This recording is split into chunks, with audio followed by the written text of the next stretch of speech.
पिछले last lecture में हमने दो टेस्ट देखे थे, comparison test and p test. आज भी दो टेस्ट देखने वाले हैं। पहला हमारा कॉशीज एनेक्रूट test.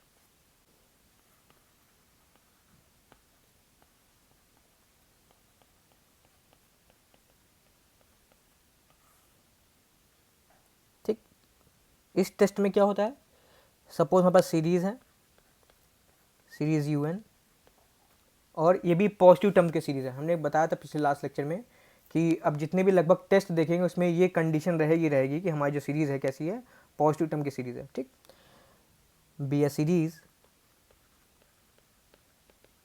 of positive terms such that limit n tends to infinity un raised to power 1 over n। और अगर आप लिमिट निकालते हैं, ये लिमिट निकाले un raised to power 1 over n, अगर ये लिमिट निकाल रहे हैं l आता है, ठीक, तब देन यहाँ पे सीरीज हमारी un कन्वर्जेंट होगी अगर इस लिमिट की वैल्यू क्या हो, लेस देन 1 हो। Convergent if l is less than 1। ठीक, और ये हमारी सीरीज un डाइवर्जेंट होगी if l is greater than 1। ठीक, और ये हमारे जो टेस्ट है यानी कॉशीज एनेक्रूट टेस्ट फेल हो जाएगा अगर हमारी क्या होगी, l की वैल्यू 1 आ गई। ठीक है, the test fails if l equals to 1। Okay, so ऐसे केस में जब अगर लिमिट 1 आ गई तो हम लोग कोई दूसरा टेस्ट लगा के चेक करेंगे, है ना। इसका ये मतलब नहीं है कि अभी यहाँ से आप कह नहीं सकते अगर लिमिट की वैल्यू 1 आ गई तो कन्वर्जेंट है या डाइवर्जेंट है। अगर 1 आ गए तो हम यानी बाकी दूसरे टेस्ट लगाने हैं। ठीक, लेकिन ये श्योर है अगर लिमिट की वैल्यू लेस देन 1 है तो कन्वर्जेंट है, लिमिट की वैल्यू ग्रेटर देन 1 है तो डाइवर्जेंट है। ठीक है, क्वेश्चन देखते हैं।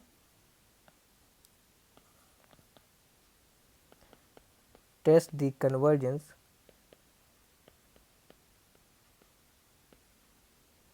of the series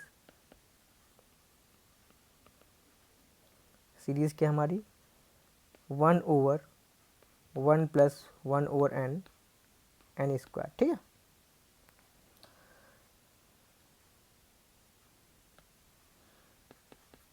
सो हमारा un क्या है, यहाँ पे un है 1 over 1 plus 1 over n square. ठीक, अब कॉशीज एनेक्रूट टेस्ट में क्या करते हैं, लिमिट निकालते किस चीज़ की, n tends to infinity un raise to power 1 over n। ठीक, इसकी लिमिट निकालनी है। सो हमारी जगह limit n tends to infinity un आपका ये है और इसकी पावर क्या करनी है, 1/n। ठीक, आपको पता है एक्सपोनेंट की प्रॉपर्टी से पावर मल्टीप्लाई हो जाएगा। ठीक, मल्टीप्लाई क्या हमें मिलेगा, limit n tends to infinity 1 over 1 plus 1 over n। So multiply करेंगे power n square into 1/n, simply n मिलेगा। ठीक, और अब अगर लिमिट रखेंगे तो क्या मिलेगा, 1 रेज़्ड टू पावर इन्फिनिटी वाला फॉर्म है, 1 रेज़्ड टू पावर इन्फिनिटी वाला फॉर्म है। तो यहाँ पे देखिए क्या है, 1 इन्फिनिटी वाला फॉर्म है, 1 रेज़्ड टू पावर इन्फिनिटी वाला फॉर्म है। तो लास्ट लेक्चर में फॉर्मूला बताया था, इसके लिए क्या करेंगे, हमारा 1 ओवर ये हमारा है 1 raised to infinity form. So formula क्या था, e raised to power limit n tends to infinity, फिर जो पावर होगी ये पावर है, इसको आगे लिख लेंगे, देन ये जो फंक्शन है -1 करते हैं। ठीक, ये फॉर्मूला लास्ट लेक्चर हमने बताया था, तो यानी 1 + n - 1। ठीक, सिंप्लीफाई कर लीजिए, यहाँ अपने 1 से 1 कैंसिल आउट हो गया, फिर ये आपका n इससे मल्टीप्लाई हो जाएगा। ठीक है, तो हमें क्या मिलेगा, 1 over e सिंपली, है ना, क्योंकि हमारा ये जो n है इससे कैंसिल आउट हो गया, क्या मिले से e रेज़्ड टू पावर, यहाँ पावर में खाली 1 आएगा, तो 1 over e। और 1 over e की वैल्यू क्या हो, लेस देन 1 होती है, क्योंकि e आपका 2.7 समथिंग होता है, यानी ये जो वैल्यू है लेस देन 1 है, यानी कि लिमिट की वैल्यू क्या है, लेस देन 1 आएगा, और लिमिट की वैल्यू लेस देन 1 है, इसका मतलब क्या हो गया, इसका मतलब है कॉशीज एनेक्रूट टेस्ट से क्या हो जाएगा, हमारा सीरीज कन्वर्जेंट हो जाएगा। So series un is convergent by Cauchy's एनेक्रूट टेस्ट।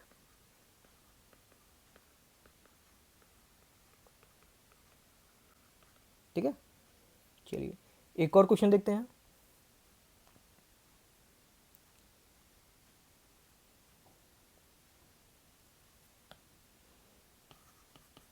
क्वेश्चन क्या हमारे, test the convergence of the series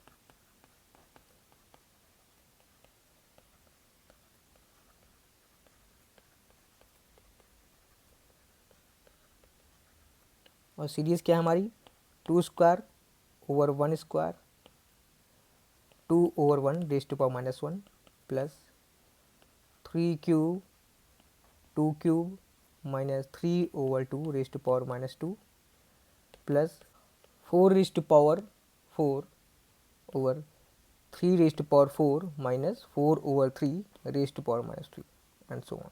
ठीक, अब इसका nth टर्म लिखते हैं।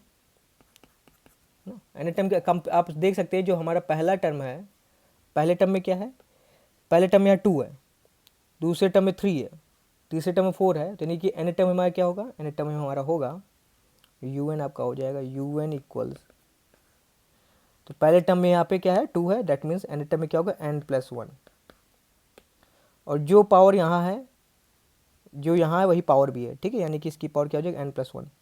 ठीक, और नीचे देखिए यहाँ 2 है तो यहाँ 1 है, तो यहाँ अगर n+1 नीचे क्या होगा n होगा सिंपली, है ना, तो क्या हो जाएगा आपका n+1 over n raise to power, तो जो यहाँ वही पावर है यानी कि n+1 माइनस, फिर आपका क्या हो जाएगा n+1 ओवर n, और पावर क्या है, पहले टर्म में -1, दूसरे टर्म -2, तीसरे टर्म में -3, यानी कि nth टर्म में क्या होगा -n हो जाएगा। ठीक, ये आपका क्या हो गया nth टर्म इस सीरीज़ का। थोड़ा सिंप्लीफाई कर लेते हैं, क्या आ जाएगा 1+1 over n raise to power n+1 minus 1+1 over n raise to power -n। ठीक, ये हमारा थोड़ा सिंप्लीफाई कर लिया हमने, है ना। अब कॉशीज nth रूट टेस्ट लगाते हैं।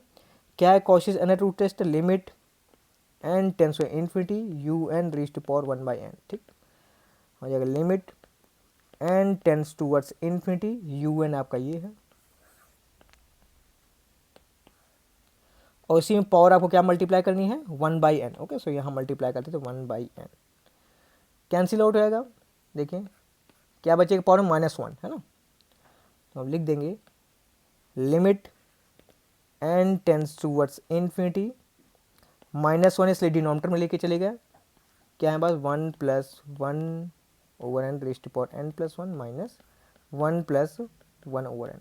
ठीक, अब देख रहे हैं इसमें से ये फैक्टर कॉमन है ना, कॉमन है तो कॉमन लेते हैं, एक फैक्टर ने बाहर निकाल दिया, यानी limit n tends to infinity 1/1+1 over n 1+1 over n raise to power, इसमें से हमने एक फैक्टर बाहर निकाला तो यहाँ एक पावर कम हो जाएगी, यहाँ बचेगा सिंपली n-1। ठीक, अब लिमिट निकालते हैं, क्या आएगा लिमिट, ये अगर 1 प्लस ये 0 हो जाएगा, है ना, 1 ओवर इन्फिनिटी 0 हो गया, और यहाँ पे अगेन 1:इन्फिनिटी वाला फॉर्म है तो क्या लिमिट आएगी, ई आएगी, सो इस पार्ट की लिमिट आ गई e-1, यानी लिमिट क्या है 1 ओवर e-1। ठीक, और e की वैल्यू 2.7 होती है, सो 1 ओवर 2.7 -1 यानी 1 ओवर 1.7 समथिंग होगा, यानी कि ये भी लेस देन 1 है। ठीक, यानी अगेन लिमिट की वैल्यू में लेस देन 1 है, यानी क्या होगा हमारा सीरीज कन्वर्जेंट होगा by Cauchy's nth root test. Okay, लिख देते हैं series un is convergent by Cauchy's nth root test.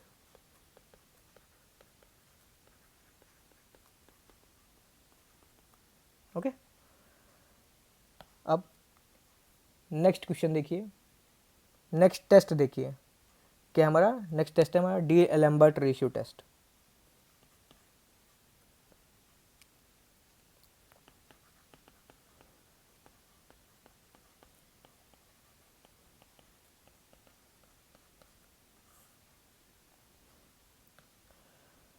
So हमारे पास सीरीज है, if series un be a series of positive term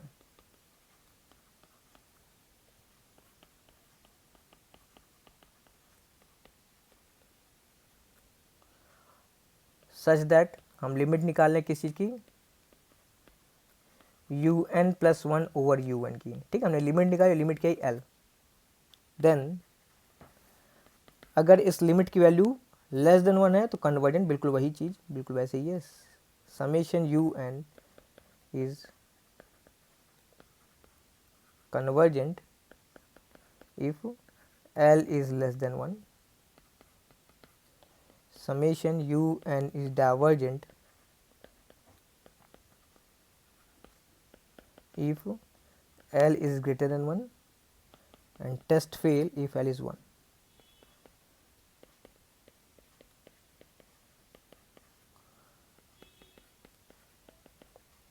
okay बहुत सारी बुक्स में ये रेशियो पलट देते हैं, लिखते हैं u n over u n plus one, इस तरीके से निकालते हैं। अगर ऐसा है तो फिर ये चीज़ पलट जाता है ना, कन्वर्जेंट हो गया एल ग्रेटर देन के लिए, डाइवर्जेंट हो गया एल लेस देन के लिए, अगर ये u n over u n plus one लिखा है ना। कॉशीज एनट रूट टेस्ट और डीलैम्बर्ट रेशियो सिमिलरिटी बनाने के लिए हमने इस फॉर्म में लिखा है L less than one L greater one, इससे आराम से याद करने में आसानी होगी। चलिए क्वेश्चन देखते हैं। क्वेश्चन क्या है हमारा,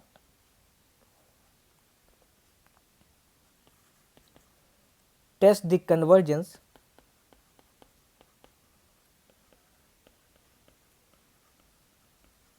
ऑफ द सीरीज क्या है, 1 + 2 raise to power p over factorial 2, 3 raise to power p factorial 3, 4 raise to power p factorial 4 and so on. ठीक, अब इसका एन टर्म क्या हो जाएगा, यू एन आपका हो जाएगा, देख रहे हैं पहले टर्म में 1 है, दूसरे टर्म में 2 है, तीसरे टर्म में 3 है, ऐसे ही। तो ये आपका हो जाएगा n raise to power p over factorial n। Okay, so u n plus one क्या हो जाएगा, n + 1 raise to power p over n + 1 factorial.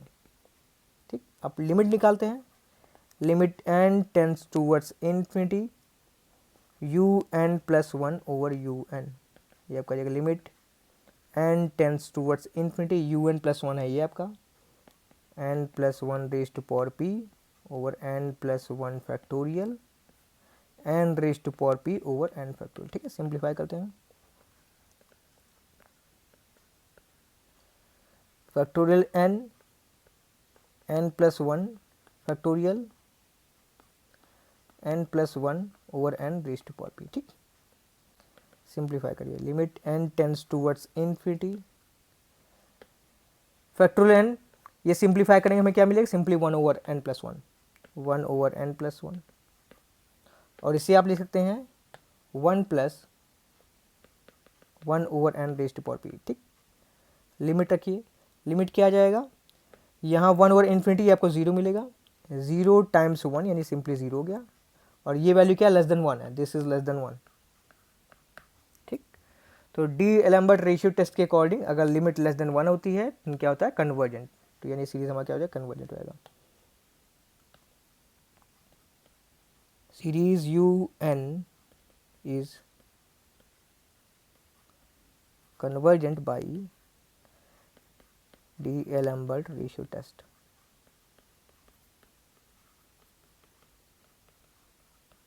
ठीक है, चलिए एक और क्वेश्चन देखते हैं।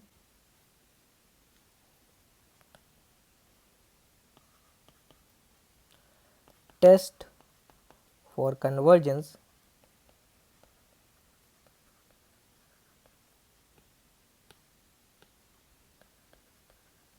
of the series x² over 2 square root of 1 x³ over 3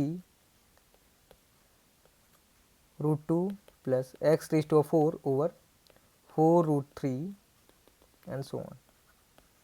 ठीक है, अब यू एन टर्म लिखिए, क्या हो जाएगा, x raised to power n + 1 है ना। आप देखिए, यही देखिए, जब पहला टर्म है तो यहाँ पावर 2 है, दूसरा टर्म पावर 3 है, तो एन टर्म में क्या होगा, पावर n + 1 हो जाएगा। नीचे क्या हो जाएगा, n + 1, ये आपका स्क्वायर रूट ऑफ n। ठीक, ऐसे ही आप यू एन + 1 लिख सकते हैं, यू एन + 1 क्या हो जाएगा, इसी में ही आप n को n + 1 से रिप्लेस कर देंगे, तो हो जाएगा x raised to power n + 2 over n + 2 square root of n + 1 है ना। अब रेशियो टेस्ट लगाते हैं, limit n tends towards infinity u n + 1 over u n, क्या हो जाएगा, limit n tends towards infinity, ये आपका यू एन + 1 है, लिख लेते हैं, ये आपका यू एन + 1 है, और डिनोमिनेटर में क्या आ जाए, यू एन, ये आपका यू एन है। सिंप्लीफाई करिए, क्या मिलेगा हमें, limit n tends towards infinity x raise to power n plus two over x raise to power n plus one, then आपका n plus one over n plus two, then आपका square root of n over n plus one. ठीक है, इतनी चीज़ें मिलेंगी। आप simplify कर लीजिए आराम से, क्या हो जाएगा देखिए, यहाँ से पावर कैंसिल और सिंपली x मिलेगा, लिख रहे हैं limit n tends towards infinity x हो गया, इसमें से पावर n बाहर निकालिए, इसमें से पावर n बाहर निकालिए, ये आपका हो जाएगा 1 plus one over n, 1 plus two over n। और इसे देखिए कैसे आप लिख सकते हैं, 1 over square root of 1 plus one over n, है ना। अब लिमिट पुट करते हैं आराम से, लिमिट पुट करके क्या मिलेगा, सिंपली ये आपका x हो जाएगा, यहाँ पे आपका 1 plus zero, 1 plus zero simply 1 हो गया, प्लस ये भी आपका 1 हो जाएगा, यहाँ 1 over n n tends to infinity 0 हो जाएगा, स्क्वायर रूट ऑफ 1 1 सिंपली 1, सब कुछ क्या हो गया, यहाँ पे आपका होगा 1। यानी लिमिट क्या गई x। अब x की वैल्यू पे डिपेंड करेगा कि हमारा सीरीज कन्वर्जेंट है या डाइवर्जेंट है। अगर x की वैल्यू लेस देन 1 है तो कन्वर्जेंट, ग्रेटर देन 1 डाइवर्जेंट। ठीक, तो यानी कि if x is less than 1 then series आपकी कन्वर्जेंट है।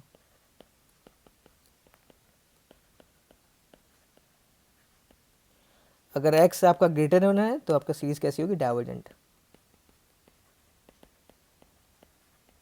ठीक है, और अगर x इक्वल्स टू 1 है तब टेस्ट फेल होगा, तो उन्हें कुछ दूसरी टेक्निक लगानी पड़ेगी। चलिए अब x इक्वल्स टू 1 के लिए केस करते हैं, when x equals to 1, when x equals to 1। ठीक, जब x इक्वल्स टू 1 है तो हमारी सीरीज क्या हो जाएगी, यही सीरीज है आपकी।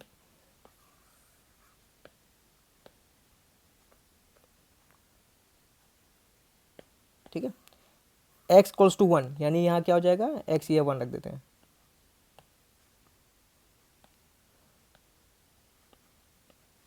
ठीक, अब इसका un टर्म क्या हो जाएगा, un हो जाएगा 1 over n plus one square root n। ठीक है, ये आपका un हो गया। अब लगाते हैं इसमें limit form of comparison test, जो हमने लास्ट लेक्चर पिछले लेक्चर में पढ़ा था, limit form of comparison test. तो इसके लिए हमें वी एन एज्यूम करना पड़ता है। वी एन क्या होता है, 1 over n raised power denominator की पावर, यहाँ डिनोमीटर पावर कितनी है 3/2, इसकी पावर 1, इसकी पावर हाफ, तो 3/2, और न्यूमरेटर में कुछ नहीं है, सिंपली है। तो आपका वी एन हो गया। अब लिमिट निकालेंगे, limit N tends to infinity u n over v N. और अगर ये लिमिट क्या, अगर फाइनाइट नॉन जीरो नंबर आता है तब क्या होता है, सीरीज यू एन और वी एन का बिहेवियर सेम होता है ना। लिमिट निकालते हैं, limit N tends towards infinity, u n आपका क्या है 1 over n plus one square root n, और ये क्या 1 ओवर एन रेस्ट पावर 3/2। जगह limit N tends towards infinity n raised power 3/2, denominator में है n plus one root n. ठीक है, सिंप्लीफाई करेंगे क्या आएगा, हम लिख दे रहे हैं, ये सिंपली आएगा limit N tends to infinity 1 over 1 plus 1/n। ठीक, लिमिट पुट करके सिंपली आ जाएगा 1, जो कि क्या है, finite non zero, finite non zero. ठीक, अब limit form of ratio test से, limit form of comparison test से क्या कह सकते हैं कि वी एन और यू एन का बिहेवियर सेम होगा। अगर वी एन कन्वर्जेंट है तो यू एन भी कन्वर्जेंट हो गया। और वी एन आपका कन्वर्जेंट है कैसे, by p test. V n आपका कन्वर्जेंट है बाय पी टेस्ट। ठीक है, तो जब ये कन्वर्जेंट है तो ये भी कन्वर्जेंट होगी, यानी कि series u n is convergent. यानी कि आप ऐसे कह सकते हैं u n is convergent for x equals to 1। हम एक्स इक्वल्स टू 1 के केस के लिए कर लेते हैं, तो क्या हो जाएगा, u n is convergent for x equals to 1। ठीक, अब सब कुछ लिख सकते हैं, लिख देते हैं एक साथ। यानी कि सीरीज हमारी यू एन इज कन्वर्जेंट, कब कब कन्वर्जेंट है, जब आपकी एक्स की वैल्यू लेस देन 1 है और x इक्वल्स टू 1 के लिए, यानी convergent if x is less than 1 equals to 1। ठीक, इन दोनों केस के लिए क्या है, कन्वर्जेंट है। एंड डाइवर्जेंट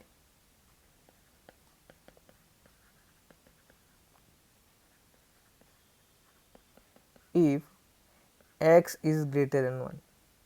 ठीक है, चलिए। सो आज का लेक्चर यहीं तक। अब 3 और टेस्ट बाकी हैं, Raabe's test, logarithmic test and Cauchy integral test. ठीक, वो 3 टेस्ट और करेंगे नेक्स्ट लेक्चर में, 3 टेस्ट कवर कर देंगे। उसके बाद फिर हम लोग को फोरियर सीरीज कवर करना है ना, यानी सीरीज सीक्वेंस सीरीज का कॉन्सेप्ट खत्म हो जाएगा, फिर नया टॉपिक है, फोरियर सीरीज एकदम कम्प्लीटली न्यू है। ठीक, उसे स्टार्ट करेंगे, वो भी 2-3 लेक्चर लगेगा कम से कम, खत्म करेंगे, फिर आपका यूनिट 4 कंप्लीट होगा। चलिए मिलते हैं नेक्स्ट लेक्चर में, थैंक यू।